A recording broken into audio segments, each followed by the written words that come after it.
Welcome to the Masters in Motion podcast, where we empower Masters athletes to reach their full potential. Join us as we delve into the world of CrossFit and showcase the strength, resilience, and determination of Masters athletes, because we love this sport. I'm Jason Grubb with Rick Stevenson. This is episode number 30, and in this episode, we interview Dwyne Shoemaker. He's been a CrossFit competition judge for over 10 years and has a really fun history. Rick and I have both experienced him both as a judge in competitions or as a head judge, as well as just a couple of times he's actually been the MC for a competition. He's got a fantastic personality, really fun story to share. And for those of you that are interested in competing, he'll shed some light on what it's like to be a judge and what it's like to be an athlete out there on the field of play interacting with judges. He gives lots of tips, lots of great information for us. I hope you enjoy this one. All right. Well, we're back in action tonight. We've got a special guest on our show. I think you're going to know him. You're going to like him. Those of us in the Masters community, a very familiar face, a very familiar voice. We've got Dwyne Shoemaker here to tell us about what he's been up to, reminisce a little bit, give an update on his travels. And I'll tell you what, we have all made some stops along the way where we've crossed paths, and it's great to connect with you again. Thank you for joining us, and happy heat, right, from Texas.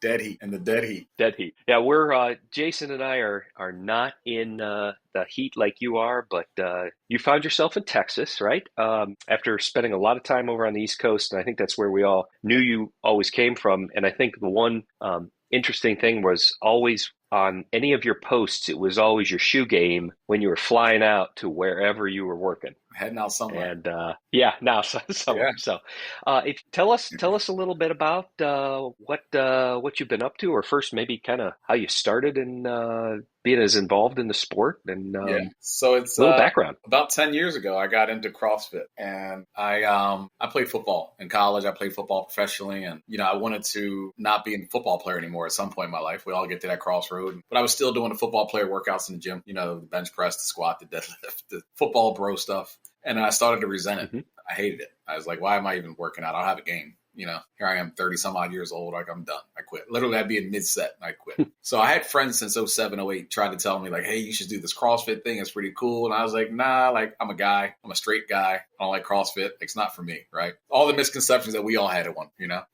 So one day I was like, I'm going to give it a try. And this is 2013. So around September, October 2013, I just jumped into a CrossFit gym right near me. And it took off. It took off and I wanted to compete. I still had that drive, that burn. And then very early on in my CrossFit career, I found out that I had an injury. My wrist was hurting every day. Went to get it looked at by a doctor. That led to surgery. That led to essentially my wrist being not functional for performance. So I started volunteering. I was going to events to move weights, to do whatever. And I just wanted to be a part of the community. Because if you guys remember 2013, 14, 15, perfect. There were events happening almost daily. Like every weekend there were 2-3 events to pick from.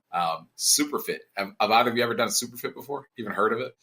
No, I've heard of it. That was way back. They kind of peaked in like 2015, 2016. Yep. But I probably did about 40 different Superfit comps up and down the East Coast. I became one of their go-tos. They would call me like, hey, we got a comp. Can you come? And I'd be like, here I come.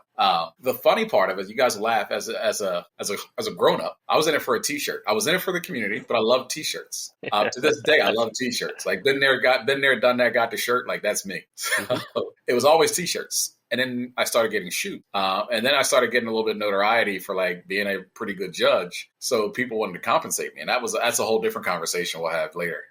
Yep. But the judging thing happened. One day we were having an in-house competition. You guys have done in-house competition. And someone's like, hey, we need judges. That's how we all started. Yeah. I was like, I'm not judging. Like I'm a weight mover. I'm not a judge. I saw the judge get yelled at last week. I'm not doing that. That's crazy. So like, we could use your help. Please help us. And I was like, fine. Like I'll help, I guess. So I go home that night and I start studying CrossFit Games judging on YouTube. I looked it up. CrossFit Game Judge YouTube, right? I'm like looking at stuff. First person I see is Chuck, right? I see Chuck and I see him like Chuck Carswell. Yeah. No rep, like it's a movement in a workout, So you guys will laugh at this. I am at an in-house competition the next day, hand in the air, counting down. I'm on a knee. I got the look. Like I look like I'm at the CrossFit Games in an in-house competition. Where like the workouts like rowing, kettlebell swings, and like kipping pull-ups, something like that. So afterwards, somebody's like, hey, you're pretty good at this. Like you should think about judging more. I was like, no way. Like I did not get into CrossFit to judge. So me now saying that, looking back at that guy 10 years ago, I'd be like, hey, wait till you see what happens, So that was the beginning of it. That was the genesis of the judging. Okay. So I'm from Philadelphia originally. I was living in Maryland. I'm from Philly. And I made a lot of trips back and forth. So what I did was I just started getting on the internet looking for competitions. Anyone who had a comp. And I was like, hey, I'm coming there. I'll be there for the weekend. Can I help? And they were like, yeah. And I was like, you're giving out T-shirts, right? Like, it's on a T-shirt, And then one day someone said, hey, like basically I got contacted through Facebook. They're like, hey, my friend Jason told me you're a pretty good judge. Can you help us out next Thursday, Friday, Saturday? I said, long comp. I was like, yeah, I can do that. Like, sure. When do I need to be there? This is down in Virginia. I was like, yeah, I'll be there for sure. And then they were like, I don't have much in my budget, but how much do you normally charge? So I'm on the phone like this. I'm like, charge what? Yeah. But I need to count reps. I didn't say that anything crazy. I just was thinking like, wow, that's crazy. They want to pay me. So I said, well, how much do you normally pay? I don't want to. That's a great line. That's a really great line.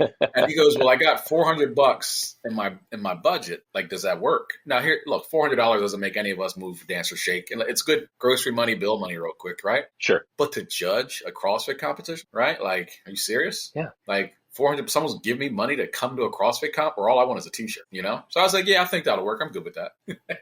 So I went and did it. And it started a trend. And the snowball began as the size of a pea, right? And it started a trend. And I started calling friends, hey, I'm going to a comp. I'll be in Cleveland. Come with me. Winter Classic. That's right. Winter Classic, things like that. So I forgot about that. When you see these judges at these competitions, like, there's a community that not many people realize of constant communication, networking. That's what that is. And look, I'm not going to sit here and say I started. That's crazy, right? Wow. But I was at the beginning of the conversations of all those. I got a lot of these people together and made a lot of these introduction connections and so forth. Because if you remember the first year of Winter Classic, Rick, it was kind of sketchy, the judging. Yeah. But if you remember year 2, there was a lot of judges there, like a lot of high-powered judges, judges that you guys see on the CrossFit Games. These are friends of mine. I was going to say the faces start to become very familiar the more you're doing more of these competitions. The more you're around, and all of a sudden you start talking, hey, how are your family? Hey, you got a daughter in South Carolina. Hey, I know you're traveling RV. How's it? Because you know people, right? And what separates me, and you guys know this from being around me now a couple of times, when we're backstage and we're having those conversations beforehand, like, we don't need to be militaristic, right? It doesn't need to be so formal. It's like, stand still, head up, chest up. Like, come on. Like that. We're adults, first of all. But you start to make legitimate communication and relationships. That's what I do for a living, right? I'm in corporate America for a living. So you just know how to communicate to people. And look, you guys, no one needs to tell you guys are top of the food chain, right? When you're back in that tunnel, it's go time. Right. But sometimes we got to settle just a little. Let's have a little fun. But then right before we hit that floor, we all get that look in our eye. Even me from judging perspective, like I'm competing with you right there, So we're like, let's get focused. Let's get ready. Right. You've given some pep talks. I remember, in the hallway or in a corral just before, like, hey, let's go out. Yeah. Here's what's expected. This is what we're going to do. Here's what it's going to sound like. And let's go get the job done. Let's have fun. Stuff like that. I do remember after you made an impression on me in 2017, we came back, our gym came back with a huge contingent of competitors in 2018 to Granite Games.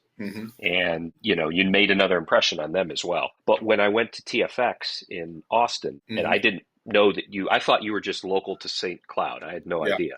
But when we were there for a Friday night event, maybe our age group wasn't going or something. We walked in and I saw you huddled with all of your staff having like a, pre-competition pep talk. I was like, okay, we're in for a solid, well-run weekend of, the events are going to be smooth, going to be communicated well. And on the athlete side, I think that's what we're looking for more than anything else. Fair, clear, and a lot of good energy. That's the value statement, right? Because we know you're there to compete, right? That goes without saying, right? Rick Stevenson, Jason Grubb, they step on the floor like these guys are, again, tip of the spear. They know how to compete. And if you do it wrong, they'll never come back. But not only will they never come back, they're going to tell everyone else, it's a waste of time. It's a waste of money. It's not worth it, right? But you deserve that as competitors. But that's the value statement we give to the event organizers as well. They know now, like, if I'm there, what the level's going to be. Like, they don't have to guess, worry, wonder. That's a third of the pie they don't have to worry about. They can go worry about, shaking hands and kissing babies. Like the judge is held down. Right.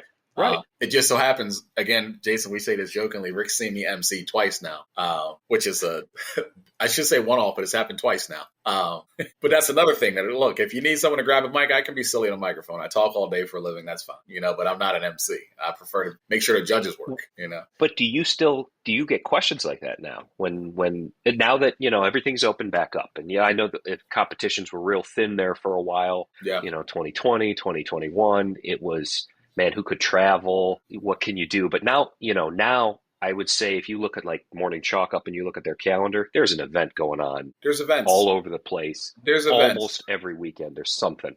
Are you, with the reputation that you and your team have basically formed, is the line of communication from event organizers still pretty strong, depending on budgets and things like that? It is, but they also know I pulled back a good bit. I'm essentially retired. Okay. I announced to the world I was retiring. Look, you got a daughter in college like me, right? And I got a 6-year-old. So I can't keep telling them, hey guys, I got a competition this week and I'm not going to be around. Because they're, the young one's not going to hear that. He's not dealing with that. And, my daughter's playing lacrosse. So I want to go to her games and stuff. I want to do everything she's doing in college. So there's a select few that know that, hey, I'm available. Legends, for instance, I'm available. BCS in Texas, I'm available. TFX, I'm available. But it's 3 or 4 a year, right? It's small. Okay. It's Monster Games. I just did Monster Games in Missouri. Which is another really good competition, Well, again, tied in with Legends. That's tied in with Legends. And it's look, my portfolio is you and Jason and the rest of the athletes who again, when you walk in, there's a lot of things you're worried about. The hotel, the Airbnb, the food, the lodging, right? You're worried about that stuff. That's the tangible things you're kind of concerned about, but you have to get in order. If you're traveling with gym members, coaches, spouses, at least they can handle some of that for you. But when you walk onto the floor and you see me, you're like, all right, that's going to be taken care of. We're good. That. I don't have to right. one. Yeah. And again, it all becomes a value. It's customer service. I look at it. It's a commodity that I'm doing for not only the event organizer, but also for you, the athletes.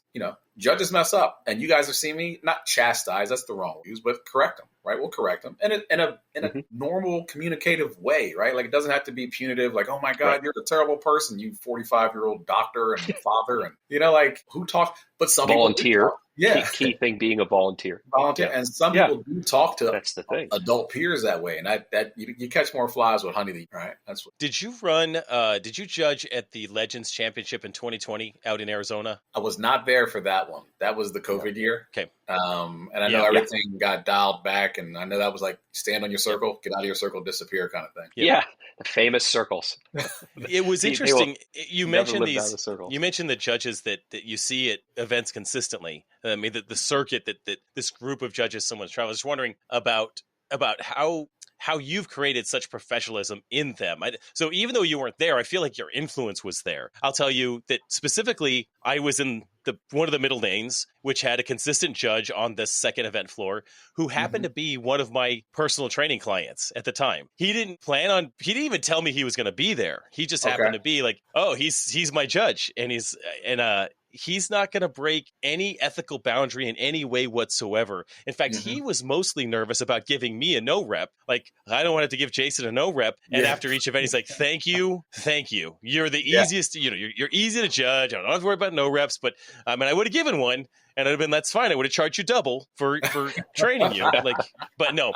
But it makes me think about, the professionalism that I felt in those judging situations. I feel it at Wadapalooza as well. So it makes me wonder how you create such high standards with your team or those you influence, right? No, that's a great question. Was in Arizona, was it my buddy Andrew that your client? No, but I know Andrew. No, it was it was a different one. It was a different guy. Okay, no problem. Andrew's a good friend, yeah. It's an old phrase I learned such a long time ago. You inspect what you expect, right? I'll flip it for you for a second. Are you two aren't in the same age group, are you? You guys are in different age groups? No, thank goodness.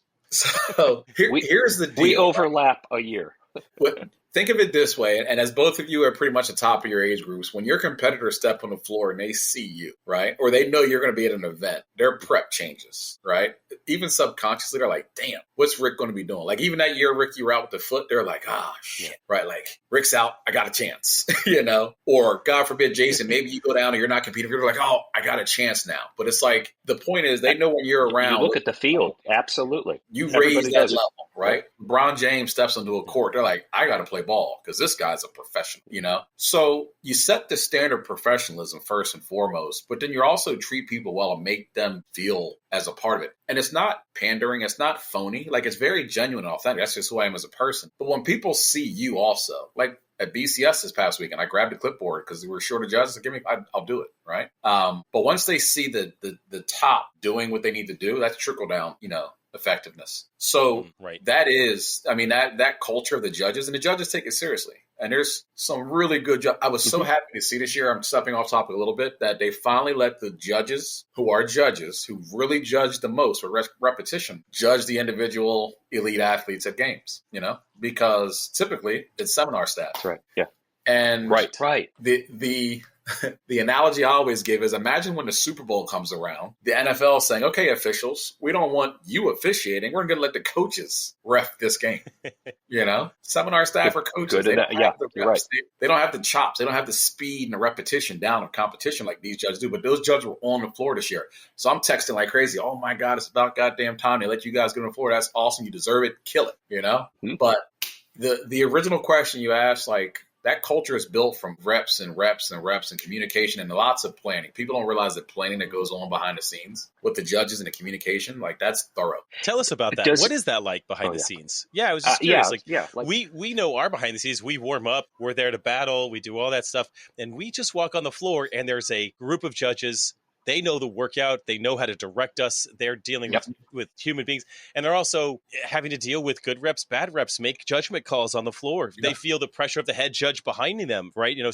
What is some of that prep for them? So the good judges, let's talk about what the good judges is, right? The thorough ones, right? These are guys and girls that I call on when I got to go to the Expo Center in Ohio for year 2. And I know that year 1, I didn't know any judges, and no offense to them, but I wanted my A team for the next year. So that conversation goes like, hey, I need you. And you know why? They're like, I'll be there. That's the first part. But then it's, what's the venue like? Who's the organizer? Who are some of the athletes? Like, what's going on? So they're asking all the questions. They're peeling the onion layer by layer. And then it's, all right, what's the workout? I need the standards. I need this. I need that. So we're having that communication. We're having communication through Instagram, Facebook, chats, things like that. So we're always talking. And look, every judge that's good knows, okay, a muscle up, a push up, a burpee. Okay, I know what the standard is. Oh, wait, this event is going to throw something different. For instance, in Missouri, they did pogo burpees. Did you guys ever see that before? So they did a describe them. So they did a pogo burpee over a bar, and they also did a pogo box jump burpee. So here's what it is. You do a burpee, you jump over the bar, you jump back over the bar. That's one. Burpee. Oh, yeah.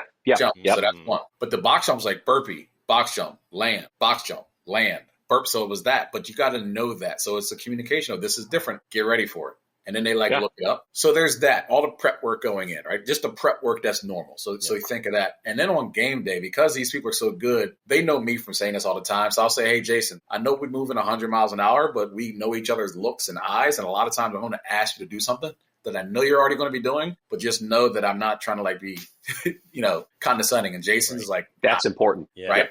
Because you know each other, right? It's that nonverbal communication. And then we see each other mess up. So backstage, it's like, hey, man, you let Jason get away with those reps, man. Like, don't let it happen. You're like, oh, you're right.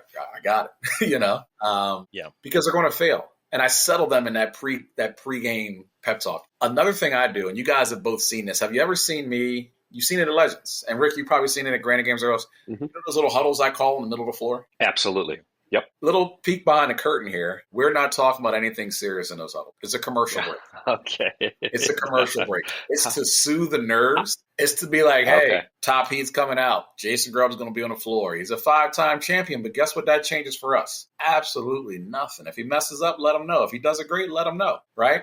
Other than that, how's everyone feeling? You good? But what I also do is I say this, I was like, hey, so look, the crowd thinks and the athletes think, because I'm pointing my hands and I'm going like this and I start clapping like this. I'm just doing that to show you guys, and I'm not talking about anything serious right now. The crowd thinks we're talking about something serious. So let's get it all out. We're laughing. We're having fun. Got me on that one. I thought it was the next prep for the next heat for crying out because loud. guess Absolutely. what? Like, it's like this, right? If you don't have muscle ups going into a comp, you're not going to have muscle ups at the comp, no matter what you do. If that judge isn't settled on game day, nothing I say or do is going to get them settled. So I just want to make sure that everyone's relaxed and knows that, hey, I'm taking this about this serious. I want you to also, because we prepped. We're ready.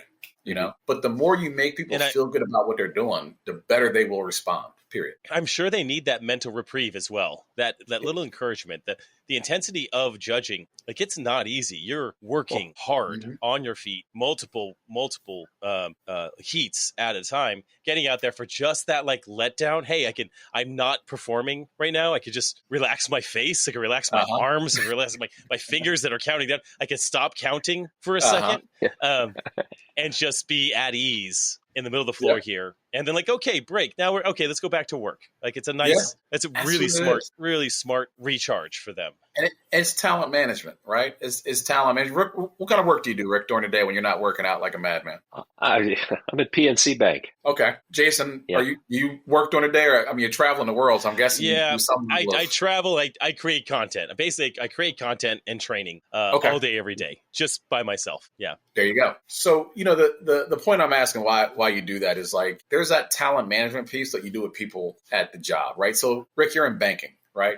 Whether you're talking to a teller or helping a loan manager do loans, if you're standing over their shoulder all day with your arms crossed, literally breathing in their ear, like, they're going to quit. They're going to, like, you know what? I don't need this. Drive them nuts. Yep. Absolutely. But if you make them feel good about their job, and every now and then, hey, you need anything? Let me know what you need. I'm here. Like, I'm here to help. And I noticed that you're doing great. I'm going to stay out of your way. Right? They're going to work so much harder because they realize I got leadership that's going to let me grow. And when I have a question, I can ask it and not feel bad about asking it. And I'm going to continue to do, it's that little impact I have with someone for a weekend. Like, it's priceless. Right. And it goes both ways because I learn more from judges than they do, quite honestly. It's a pet rally for me. Speaking about that group and talent management, as you said, you're kind of pulling back. You know, you want to be there for the kids. The activities and time management becomes a big thing. Do you have, without maybe naming names, do you have some that you've worked with over the years that you're almost like, if you will call it grooming, to take that kind of, hey, leadership role because the events keep coming. Yeah. But I might not be at all of them, and you're not going to find my number responded to you to be hired that week. This something I don't want this to sound condescending. You identify people or arrogant. But like all the judges that you see now at all these comps, the ones that are directing the comps and running the comps and such, for the most part, came through me, right? In some way, shape, or form. And do I mean like I sat them down and taught them the way? Not necessarily, no. But like we've had those interactions, or even like something I saw in them, like, hey, like you can do this. This is what you need to start doing. Contact that competition. Tell them you're going to do this job. You're able to do this job. Like do these things, So I've had a big impact on the current group of people who are thriving and crushing in judging. Many of whom work for or with me at some point. And I say for with me, like at the competition, like, Right. But you learn something from everyone. You become a sum of all the things that you see from people around, I picked and plucked from different people. I've had people pick and pluck from me, but they're all a part of that effect of that snowball that we talked about earlier that started that small. As it's grown, it's picked up. I'm picking up Rick. I'm picking up Jason. I got Dwyne. Like I'm rolling. Okay, I'm picking up Joe. I'm picking up Jimmy. And it rolls and it develops. And that I feel good about it because these people are good at what they do. I'm talking good, So the ball is rolling. So that helps with you perhaps pulling away a little bit, maybe being more selective with, where you want to work, what you want to do. But the standards aren't being lowered because of the standard won't change. I'm confident growth that has occurred. Yeah, I will tell you this. Speaking of standards, and I love that thought process, that statement. Here's what I don't like. I like the CrossFit athletes are talking about, like, oh, we're going to unionize, we're going to get treated better, like we're going to do our thing. Yep. The judges need to do the same, and I don't mean like hold out for money. This is not for money, right? But I've monetized the judging to a good level. And here's how I do it. Very simple. Rick, you're in banking. Soft money for a second. Jason's holding a comp. He's got 500 athletes coming. And I say, did you have your registration yet? Jason's like, no, I haven't. I say, roll my fee into registration. So when I was taught this by a mentor of mine, I explained this to a comp director. And he's like, well, what do you mean? I said, so if you're charging $100 for each athlete, charge 105. Give me 5. Give me that 5. And you haven't paid me. The athletes have. It's part of the registration, And then they're like, wait, so I'm not paying you? No, you're not paying me at all. Your registration is. He's like, oh, wait, can I add like 5 more and keep that? I said, do what you want. It's your competition, right? But that's how you will pay me. And I mean, that year we worked for like 4 years. He and I worked together, and it was like he understood that. But then, you get that money, and then I'm helping pay for hotels for other judges and things like that because I know that like they're not going to get that compensation, whether they deserve it or not. That's not up for me to decide. But right, they're not going to get that. So I'll say, hey guys, I need you in Ohio. I'll pay for your hotel. And they're like, I'm there. I'll see you in Ohio. Yeah. It's something small. But the issue is right? I'm pigeonholing a little bit, and this is a broad brush. CrossFit Games every year says we need volunteers, and people sell their soul to go volunteer at the CrossFit. They let themselves get talked to any kind of. The CrossFit Games brand is different than my brand. I'll say that. I'll say that with confidence. The way they treat people because they know they can. But people will just throw themselves at it, right? I wish that they would have more confidence in themselves to say, okay, CrossFit, you want us, you need us, pay us, right? Or put us up. Why should we pay for the dorm on a campus that you own or whatever it is, right? Whatever it is. But the point is, if the judges all unionized and came together, because there's been a lot of chatter lately about, the judges need to be better and the judges need to be more specific and more thorough and all that. I tried to introduce this thought process to the judges through the years. I was almost shunned for it. They're like, no, like that's not going to work for me. I'm like, what do you mean it's not going to work? We're supporting each other, So it comes to the point where we'll use Winter Classic, for example, since we know that one. Let's use Legends. It's the bigger comp. Legends, when it comes time for judges, they reach into this judge bureau and they say, we need 50 judges. Send us 50 judges. This is the compensation, but you're getting the best, the brightest, the very best cream of the crop, versus you guys, look, you're high level, but how many bad judges have you had, or competitions you've been to? You're like, I don't know about this one because they've just let things go. They let some them of go, just or I'm busting my tail and I'm getting judged by the judge Nazi over here, and that person next to me is doing PVC air squats. But you get what I'm saying, though, right? I one time I literally I guess it's Wadapalooza this year. There was some really tough standards with kettlebells, right? We were doing some kettlebell thrusters, kettlebell front rack lunges, and it was just a tough standard because it was the head of the kettlebell or the handle was under your chin, meant to be under your chin. And I'm doing these walking lunges, and I'm dying, with the kettlebell under my chin. I look next to me, the next guy's got the kettlebells resting on his shoulders, right? Yeah. For these lunges, just 1,000 times easier. And I literally turned to my judge. I was like, is it okay for him to do that? And then I realized, why am I talking to my judge about this guy and I'm doing lunges? It literally, what am I doing? And that's one thing as athletes that every once in a while, because we're in the middle of battle, we're in the middle, there's so much stuff going on, like adrenaline is pumping, we're dying and suffering, and we're holding a standard because that's what the standard was, and they were very clear. I want to get no reps. As soon as I blurted that out, I was like, I actually apologized to my judge afterwards. I'm like, dude, it was a female. I probably still said dude. I always call everyone dude. Like, I am so sorry. Like, I should not be having conversations with you during walking lunges about the athlete next to me. I am so sorry. I lost my head. It didn't matter, but it's crazy and stressful out there. But I don't even know where I was going with that. But the question I have from that is, what I was going to ask before I interjected, the judges that I do see on a consistent basis, I mean, they love it. They love what they do. They're there. They're happy to see me. I mean, they're always like, Jason, glad to see you. Like, obviously over the years, we've built these, some relationships. What is the motivation to be that judge? To sell your soul to be at the games and volunteer to be a judge, one, or to go and maybe in a good situation, your housing or your weekend is paid for. T-shirt. You get the t-shirt. I mean, I understand. I'll do a lot for a t-shirt. Honestly, if anyone really knew what I would do for a t-shirt or a pair of shoes. What's the motivation? What gets someone in there and they do it, and then now this is what they do, right? What is it that gets them to do things for pennies on the dollar like this? I'm gonna give you two answers. The first one you're gonna laugh at. The first answer, yes, right? Yes. it fits, right? You got to be a special kind of crazy to do that judge thing. Travel all over the country, the world. Some of these judges are flying over to Europe. I'm talking Germany, strength and depth. They're flying all everywhere, and they're like, they want to do it because they fell in love with this community. They fell in love with Jason and Rick and insert athlete here, and they want to help you have a good competition, right? So there's that. Yeah. There's also the notoriety of, look, some of these judges want Instagram and Facebook pictures. I'm not going to lie, Yeah. Or they want to say, oh my God, I judged Rich Froning and now we're buds, right? Right. There's that. There's some of the superficial, but most of it is they found their community. I was part of the finding, like, these are legitimate friendships, Right. These are people that if I'm in Ohio, hey, Rick, I'm going to be in Ohio this week. What's your gym time? Like, but Rick and Jason and Rick, like, we might not ever know each other were it not for this weird little functional fitness, Right.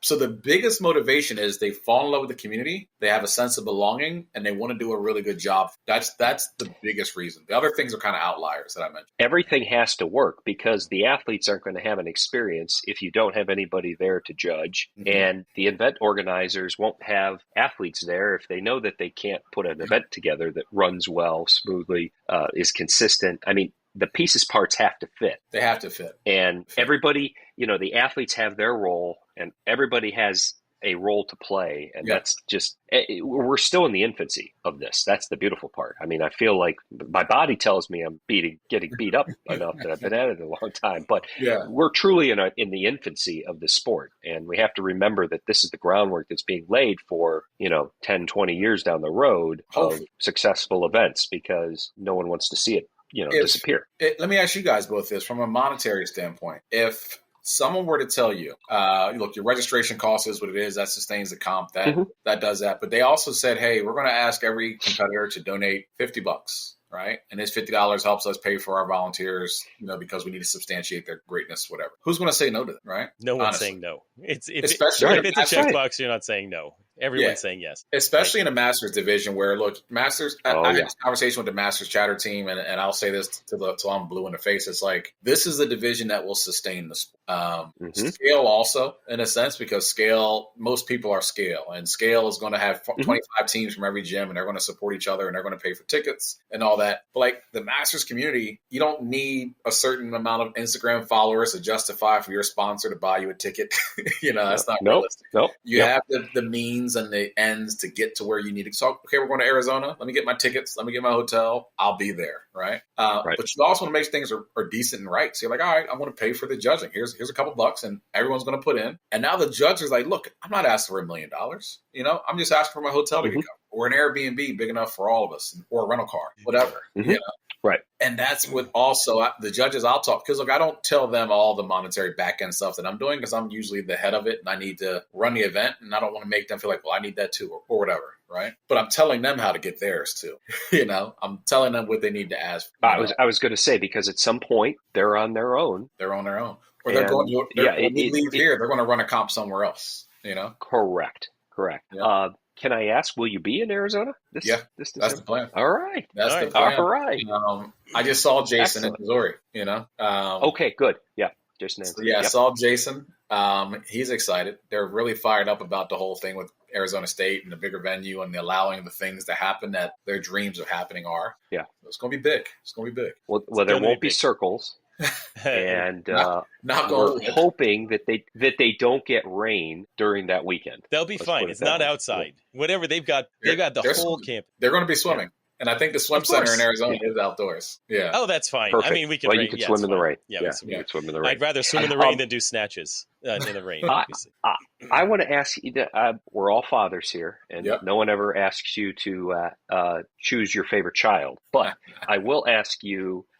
Looking back over your experiences, what sticks out for you as being maybe a really rewarding competition or a venue that just, it's easy to say, okay, Miami under the lights at night with the music. And I mean, that's fun for everybody. Most of my, what stands out for you as highlights, if you will? Yeah, no, I'll tell you, most of my best memories don't come from, look, I've got extraordinary memories from Granite Games and Wildapalooza and Mac when I used to run that with Maryland.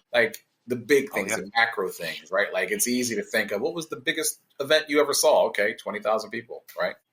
It's a competition where a little known man or woman will come up to you and they'll say, I've had this said, and it's very humbling and it's just so thorough and sincere a statement to hear. They're like, I saw you on TV at this comp in this venue and you looked like such a badass out there. And like, I was scared when I saw you here today at my little in-house competition, but you made this enjoyable for me and I'm ready to come back, right? I've had judges say that. I've had competitors say that. And that's when you're like, you're making an impact to make people feel validated, right? And you're like, it's working, right? That means whatever my goal is not to be the most notable judge in CrossFit, to get the most Instagram followers. Some people are. Good luck to you, right? But I want that impact to be made. So when we walk away and our chapters are written of each other's interaction, you'll be willing to reread it. You know what I mean? Okay. Yeah. So that's where I gain the most head nodding, kind of like almost get teary-eyed, like, wow, like I wasn't expecting to hear that, but I've heard it several times and it's effusive praise. And it's like, I didn't come here for that, but I'm so glad we had a chance to sit and talk. So thank you. Right. So that's kind of my biggest memory. There you go. You did a nice job of not having to be forced to pick something. I like that. Question for you. Very well done. I am, along with Rick, we're headed to the Masters Fitness Collective coming up here in October. It's a big competition. And one of the fun things about that competition is that there's RX divisions, there's scale divisions, there's team divisions, all masters. That's really a whole lot. And I imagine for some, maybe even some of our listeners, this may be one of their first really big competitions. What is the best etiquette, right? To warm up to your judge. I don't mean, you're not asking for favors with the judge, but from a judge's perspective, give us like the good etiquette. Come out, shake the hand. I'm Jason. Hey, my left shoulder's a little funny, so you're going to have to, what, I don't know, my shoulders are fine, but what is a great way to build rapport or relationship with a judge in about 2.5 seconds who has the fate of this event in their hands, right? It's up to you to perform, but you also, you want to make this a warm, great experience. You're making a connection with someone that's going to watch you for 20 minutes, Yeah. Well, you said a lot there. I'm going to give you the answer. The first thing that came to my mind, we'll talk when the recording stops on my thought process of where you're headed, but that's another conversation. Anyway, your question was, what do I do? Right. So here's the deal. This is what I tell judges, because like, for instance, you came out and you're like, hey, like I'm Jason and what exactly are you looking for? My shoulder's a little bit wonky. And like, you don't say that, but like people will say that. Sure. I tell the judges when the athletes come to the floor, they have been briefed at that point 3 or 4 times and read it online and seen a video. What they're asking you right then and there is, what are you going to let me get first and foremost? Yep. Second, I tell them on the judge side, I'm like, hey, when the athlete comes out, get their scorecard, say, hey, my name is Dwyne. I'm going to be a judge. Good luck. And go step to your start. Lead, right? From an athlete perspective, you don't want the judge to feel like you're overpowering him. Oh my God, this is Jason. And he's won games 17 times in a row and he's going to be dominating on me, and like if I mess up, he's going to be mad, or whatever the case is. Turn and growl, right? Yeah. So they're thinking that, right? He's going to be such a jerk. So when you come out, honestly, hey, thanks, appreciate it, fist bump, high five, whatever, and then step out back and get ready. Athletes will tell their judge right there in the lane, oh, I got a mobility problem, right? And then the judge will call me over, hey, this athlete's got a mobility problem.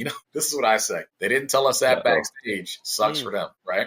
Okay, that's good. Right. That's great for athletes to know. Like, tell the judge backstage. Don't pull out hats. Absolutely. Don't do things on the floor. Your job there, greeting, get in place, follow instructions. And go. Yeah. Done. And another thing is this. I'll say this to athletes. Look, it's masters, right? Everyone's got some kind of and I've even yelled at, like, at the start line, say it's a particularly difficult athlete, and I'm like, hey, I got a mobility issue. So I'm like, hey, anyone else here got a mobility issue? And hands will start flying up. And I'm like, good luck. Especially if they've been a jerk all weekend to that point, right?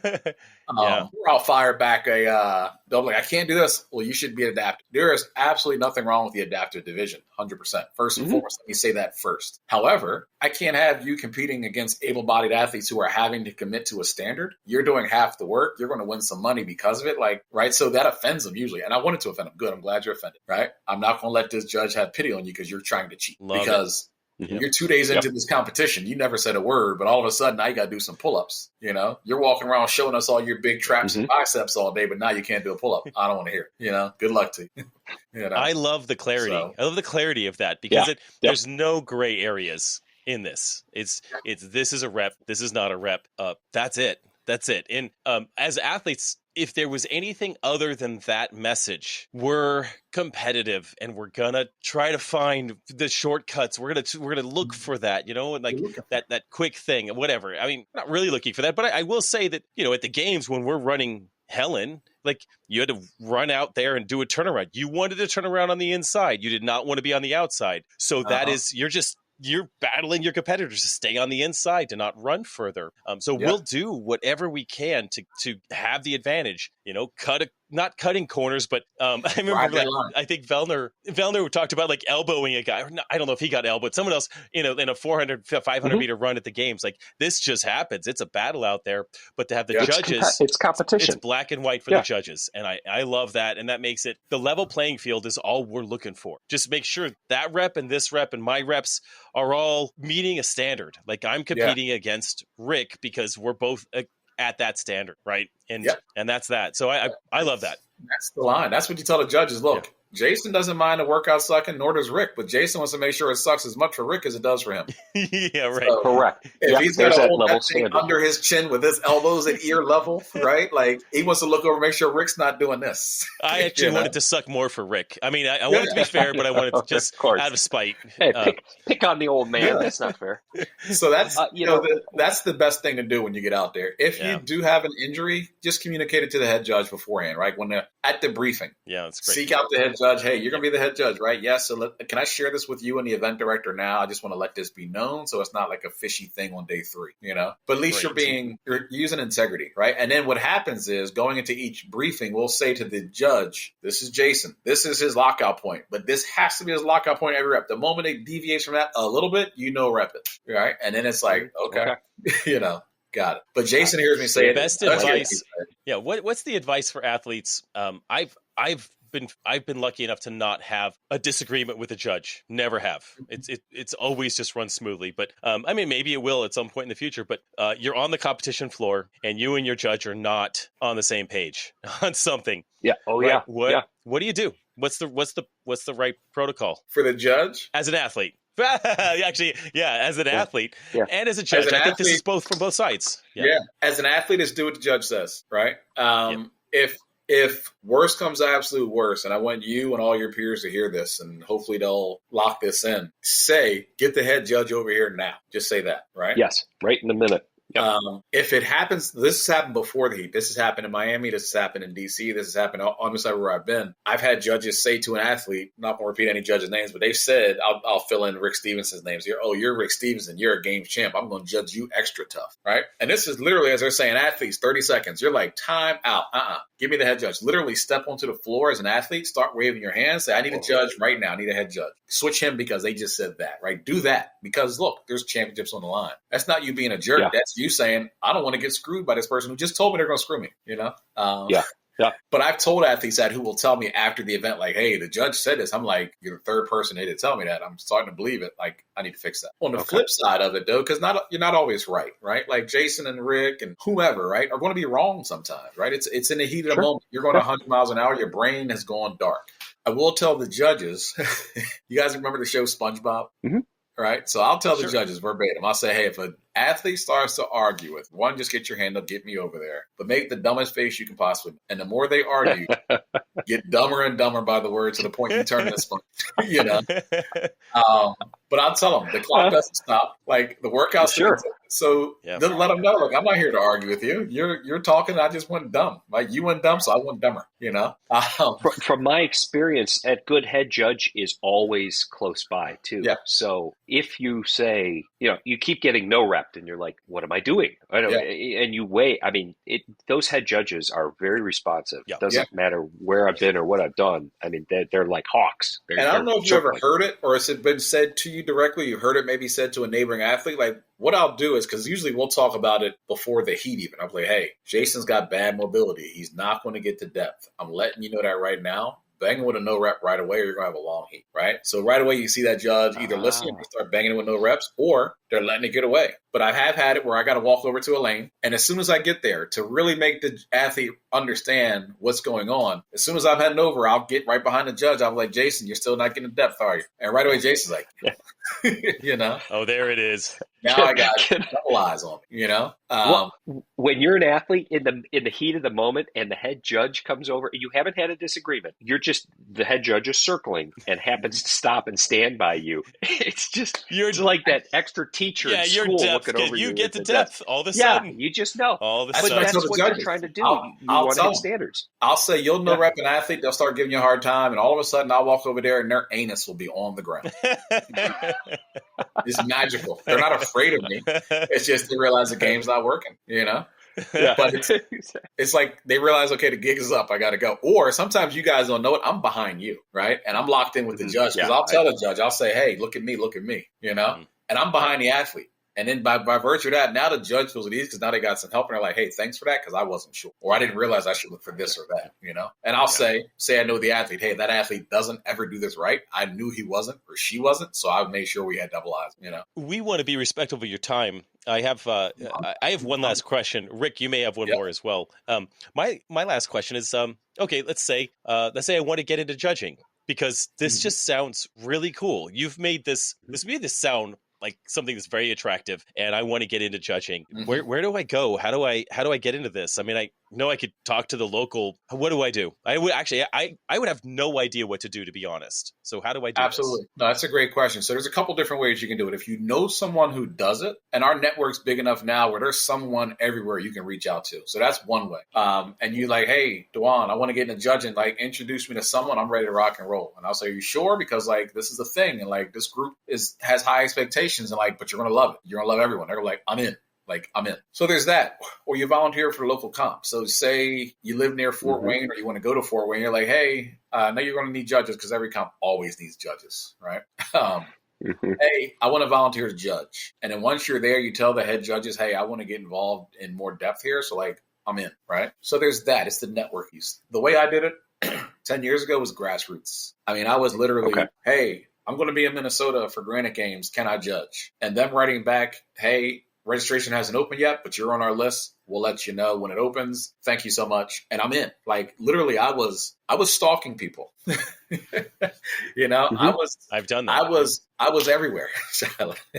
But I was everywhere. Well, I was like, hey, I want to do this, and like I'm in. You know, it's interesting you say that now because I think on social media of late, I've noticed a bigger push from the events actually making call outs for, hey, you know, volunteer registration opens now. I don't know specifically for judging, but I think there's been a bigger push for, hey, we need help. Here's how we're letting the community know if you know somebody. I think they're doing a better job of free advertising. Of selling that side of it. Yeah. Free advertising. If I'm involved, they'll ask me, hey, we need you to reach out to your network because I know you got a couple dozen friends who might want to help. And if they can do it, like, look, Monster Games was amazing, but it's the week before games. So a lot of the big crew of mine was like, I'm getting ready for that, or I'm already traveling, or I can't. But what we're going to try to do next year is sweeten the pot. So I told the event organizer, get a big Airbnb for everybody. Right, get the biggest one in Joplin, Missouri. I don't know what that looks like, but get the biggest one. And if I tell my crew, hey, I got a house for you, just get here, and you can all drive to Chicago or Madison or whatever or wherever game's going to be next, right? Right. They might be more inclined because it's like, all right, at least free housing, so I can do that. You know, it's not a hard group to please. It really isn't. Okay. You know, but if they know when I get there, I'm going to have good communication. You're going to feed me. You're going to house me. I get a shirt. You know, I'm in. It's a great, and you're help. It's part of the community. You're helping the wheel turns, and everybody's appreciative of it. It's adult recess, right? Like the judge. Damn right. We let loose when we're in town. Like everyone knows everyone. Everyone's having a good time. Yeah. It's adult recess. It's a break from reality for a few days, and then Monday morning we all fly back to our respective homes, and we will see you again soon. Yeah, get back to the grind. Get back to the ground. Back to regular life, which is always such a strange feeling. Like we did have this adult vacation, what did you do? Well, I went and judged a competition. It was amazing. Yeah. I counted people exercise. Yeah. People think it's crazy it's crazy what we do as competitors, but it's just our life. Yeah. It's community. Yeah. And it comes to this, Stephen, right? Jason's like, you might not know this. This is an intricate little story. Rick and I met at a competition in Ohio years ago, or Minnesota. And then in more depth in Ohio. So we know each other. I can call him Pretty Ricky, and he's not a fan. He's like, who the hell is this guy calling me Pretty Ricky, right? Like, we know each other. So Rick's daughter goes to South Carolina. My daughter goes to Delaware State University. right? We're already on opposite ends of the coast. So Rick's like, yeah, my daughter, she's in college and she's in a sorority. And I was like, my daughter's teammate from her club lacrosse team is also a South Carolina and in a sorority. Ask your daughter if she knows this girl. Rick's like, oh my God, you nailed it. They're in the same sorority. Like they rush together, right? But like our daughters don't know at all, but through 6 degrees of separation, they're linked. So you have these conversations with people who become legitimate and real friends because this interaction. You look forward to getting to these events, to seeing everybody again, because it's not my Monday through Friday gig. And that's, you spend enough time doing that. Yeah, and it's like, I appreciate that. When you see someone's going to be somewhere, you send them a message or they send you a message. Oh my God, did I see you're going to be a legend? I can't wait to see you. I got to talk to you. And it's like, so that's what this all means to me, right? Like I've evolved from the judge thing to like a liaison, right? We're that, right? The judging is going to be thorough. We're going to have a good time, but I'll make sure everyone's having a good time. The community is thankful for it. So I'm really, really glad you were able to spend some time tonight. Absolutely. Lift back the curtain a little bit. I'll tell you what, I've learned a lot. I'm sure Jason has too. Yeah. I appreciate that. But my last question is not this related. It's, are you an Eagles fan? Passively, yes. Passively. Okay. All right. Well, that's okay. It's hard for me to watch football. Haven't played football. Okay. So more of a Phillies? I watched the game and I'm like, they shouldn't have done that. Or they're in this formation, this was going to happen. So I'm watching it as an analyst or a player. I'm not watching as like, Eagles fans are a different group of people. I love them thoroughly. That's what I was kind of getting towards. No. I'm not climbing up light poles and throwing eggs at people. I'm just a kid from Philly who likes to see the home team do well, but I'm not. There you go. There you go. On the eve of the NFL season, I thought I'd finish with that question. Yeah, I'm a long-suffering Browns fan, so we're not climbing light poles, and we'd have nothing to celebrate, as Jason and I we pre-chatted about that. Yeah.